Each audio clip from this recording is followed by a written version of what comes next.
Okay, तो ये question है from the chapter some application of trigonometry, और ये सीबीएसई 2024 में सीबीएसई 2023 में पूछा गया क्वेश्चन है। ये बोर्ड में क्वेश्चन है, from the top of a building 50 metre high the angle of depression of the top and the bottom of the tower are observed to be 30 degree and 60 degree. Find the height of the tower and the distance between the building and the tower. ठीक है, तो देखो question क्या है, मैं आपको समझाती हूँ। यहाँ पे ये कोई बिल्डिंग है जिसकी हाइट है 50 मीटर। ठीक है, अब यहाँ से क्या होता है, एंगल ऑफ डिप्रेशन बन रहा है टावर पर। तो यहाँ से हम लोग टावर के टॉप को देखते हैं तो यहाँ पे एंगल बनता है 30 का। ठीक है, और जब हम लोग बॉटम में देखते हैं तो यहाँ पे एंगल बनता है 60 का। ठीक है, तो अब हमें क्या करना है, अब हमें पता करना है कि ये जो बिल्डिंग है और ये टावर के बीच में डिस्टेंस कितना है। चलो मान लेते हैं x का डिस्टेंस है, और दूसरी चीज़ ये टावर की हाइट कितनी है, चलो मान लिया h है। ठीक है, इसको मैं नेमिंग कर देती हूँ।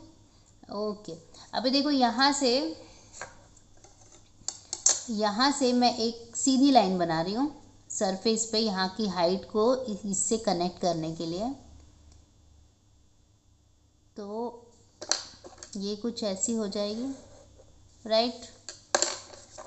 ठीक है, अब देखो, अब आप देखोगे तो यहाँ से ये जो 30 वाला एंगल है वो यहाँ पर आकर ऑल्टरनेट एंगल बना रहा है, मतलब ये भी 30 हो गया।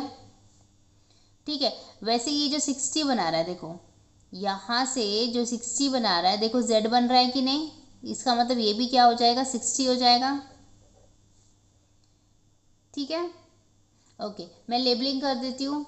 इसको मैंने a दे दिया, ये हुआ मेरा b, c, d, और ये मैंने दे दिया e। ठीक है, अब देखो, अब करना क्या है, मैं सबसे पहले एंगल ए बी ई ले रही हूँ। ठीक है, तो मैं लिख रही हूँ इन ट्रायंगल ए बी ई। ठीक है, अब यहाँ पे अगर मैं टेन थीटा लगा रही हूँ, देखो ए बी ई में मैं क्या लगा रही हूँ, टेन थीटा। यहाँ पे ये वाला एंगल जो ई है वो 30 है, तो टेन थीटा मैं लगा रही हूँ। Tan theta is equal to opposite upon adjacent, मतलब A B upon B E होगा, बी ई। अब देखो एंगल तो टेन थीटा मतलब 30 है यहाँ पर, तो यहाँ पर हो जाएगा 10/30। ए बी कितना है, अभी देखो एक चीज़ और मैं बताना भूल गई। अभी देखो यहाँ पे ये जो हाइट है वो h है, राइट। तो इसका मतलब यहाँ तक तो h होगा, तो ये ऊपर वाला पार्ट कितना होगा, ये 50 में से अगर ये वाली हाइट में निकाल दूँ, और ये वाली हाइट तो h है पूरी, क्योंकि a से c तक की हाइट हमारी 50 है। और यहाँ तक तो मुझे h पता चल गया। कैसे पता चला, क्योंकि मैंने इसको अगर h लिया तो ऑब्वियसली यहाँ तक पैरेलल जाएगा ना, तो यहाँ तक तो h ही होगा। तो पूरे में से पूरा वाला 50 है, 50 में से अगर ये पार्ट निकालूंगी तो मुझे ए बी का एग्जैक्ट मिल जाएगा, तो मैं इसलिए यहाँ पर लिख रही हूँ 50 माइनस h। ठीक है, तो देखो अब यहाँ पर हम वापस आ जाते हैं। ए बी हमें दिया है, तो ए बी क्या है, ए बी 50/50 माइनस h है, और बी ई हमें नहीं पता, लेकिन x है, यहाँ पे x बनेगा ना, देखो सीधी जितना है उतना ही हमारा बी ई होगा, तो यहाँ पे मैंने x लिख दिया। ठीक है, अच्छा अब देखो 10/30 क्या होता है, 10/30 होता है 1/√3। ये हुआ 50 माइनस h अपॉन x। ठीक है, x उधर चला जाएगा, तो x इक्वल टू यहाँ पर आएगा √3 50 माइनस h। ठीक है, इसको मैं इक्वेशन नंबर 1 दे देती हूँ, उसको बाद में सॉल्व करेंगे हम लोग।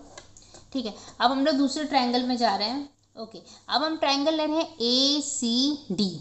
तो यहाँ पे तुम्हें हमें क्या दिख रहा है कि जो एंगल डी है वो 60 है, तो यहाँ पर भी मैं 10 थीटा लगा रही हूँ। पहले लिखूंगी in triangle A C D 10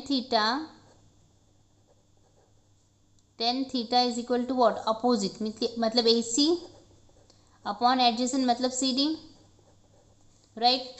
okay, अच्छा अभी यहाँ पे 10 थीटा मतलब 10/60 आ जाएगा।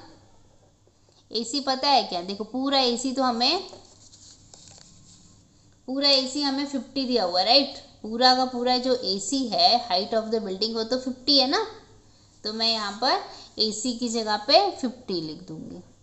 CD क्या है, CD मैंने x माना था, तो चलो x लिख लेते हैं। ओके, अब हमारा 1060 क्या होता है, ये होता है √3, तो मैंने यहाँ पर √3 लिख दिया। ये 50 हुआ और ये x हो गया। ठीक है, तो x का वैल्यू कैसे निकलेगा, x इधर जाएगा, ये हो जाएगा 50/√3। रैशनलाइज करेंगे तो क्या होगा, 50 × √3/√3 √3। तो ये क्या बन जाएगा, ये क्या बन जाएगा, 50 × √3/3 बन जाएगा। अब मैं 50 को जब 3 से डिवाइड करूँगी तो मुझे आंसर आ जाएगा 16.66। √3 का वैल्यू क्या होता है, 1.73। ये नॉर्मली क्वेश्चन में दिया हुआ होता है √3 का वैल्यू, अगर नहीं दिया है तो भी हम लिख सकते हैं 1.73, पर नॉर्मली दिया होता है। ठीक है, ओके, अब जब हम इसको मल्टीप्लाई करेंगे तो हमें आंसर आएगा 28.82 मीटर। ठीक है, तो distance between tower and the building जो हमने x माना था, ये देखो, जो टावर और बिल्डिंग के बीच का जो डिस्टेंस हमने x माना था वो हमें कितना आ गया, x = हमें आ गया 28.82 मीटर। ठीक है, अब क्या फाइंड करना है, ये हाइट फाइंड करना है।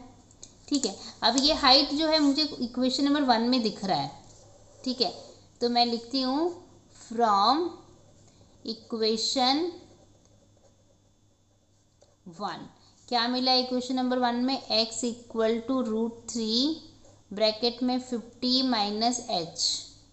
ठीक है, अब देखो x का वैल्यू मेरे को यहाँ पे मिला 28.82 मीटर, लेकिन मैं x का वैल्यू यहाँ से ले रही हूँ, ये वाला।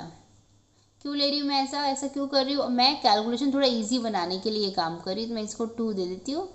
आप चाहे तो इसका x का वैल्यू ये भी ले सकते हैं, पर थोड़ा कॉम्प्लिकेटेड हो जाएगा, इसलिए मैं इजी बनाने के लिए x का वैल्यू ये रख रही हूँ। तो मैं लिखूँगी यहाँ पे x का वैल्यू डायरेक्टली मैं डाल रही हूँ, x का वैल्यू मैं डाल रही हूँ 50/√3।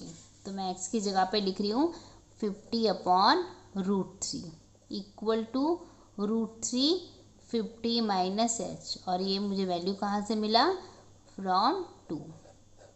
ठीक है, अच्छा, अभी देखो ये √3 यहाँ मल्टीप्लीकेशन में यहाँ आ जाएगा तो डिवीजन में हो जाएगा, तो 50/√3 डिवाइडेड बाय √3 = 50 - h।